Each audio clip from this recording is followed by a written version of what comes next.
Here we are at the Plains of Fame Air Show. It's been our 19th year of doing air shows in a row. We've done it over the past 60 years with different displays and such, but this marks our 19th year in a row of an actual air show. The Plains of Fame Air Show is one of America's premier air shows.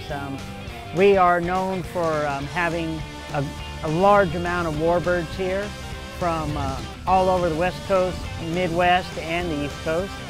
It's probably the largest warbird air show, strictly warbird, in the United States. And we get a lot of great performances and a lot of great flybys. Chino is obviously, to me, most of us know, Google, Chino is warbird capital of the world. And with that being said, if you're enthusiastic about this type of airplanes, which most of us are, or at least very curious, you know, Google some history, some events, get on the Facebook page and see what's going on. You'll never see more activity anywhere else.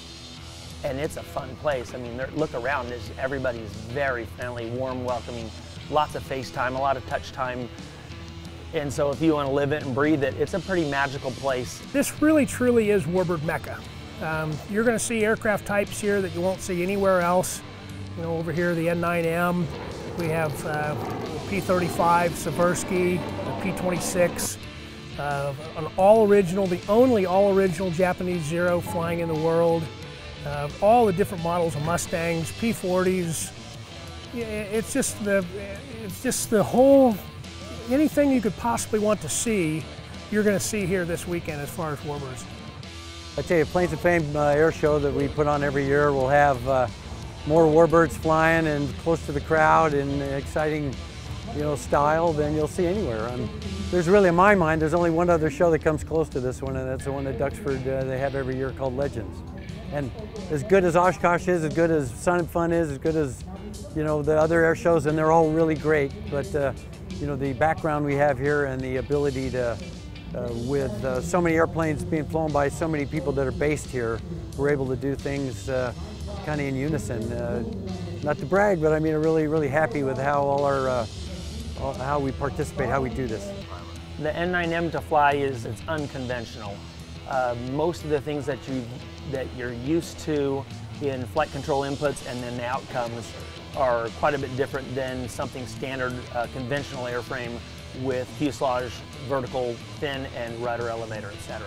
Because it's so short coupled, the airplane, you know, has a whole bunch of different flying characteristics that are unusual, mostly yaw and adverse yaw. The flying wing, in its unconventionalness, it has rudders on the tips, and they're split rudder, so they open on either side or both at the same time if you step on the lower set of pedals. The upper set of pedals are the brakes.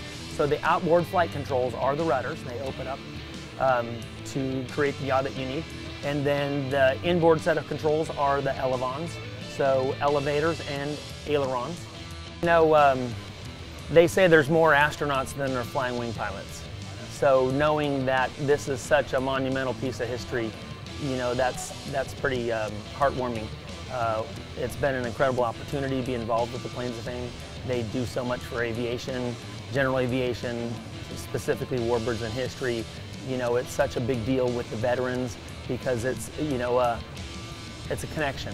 It's a place they come and can relive fond memories and even tough memories, but being involved with that is pretty incredible. It's emotional to be able to be involved with the Plains of Fame and fly the Northrop Flying Wing.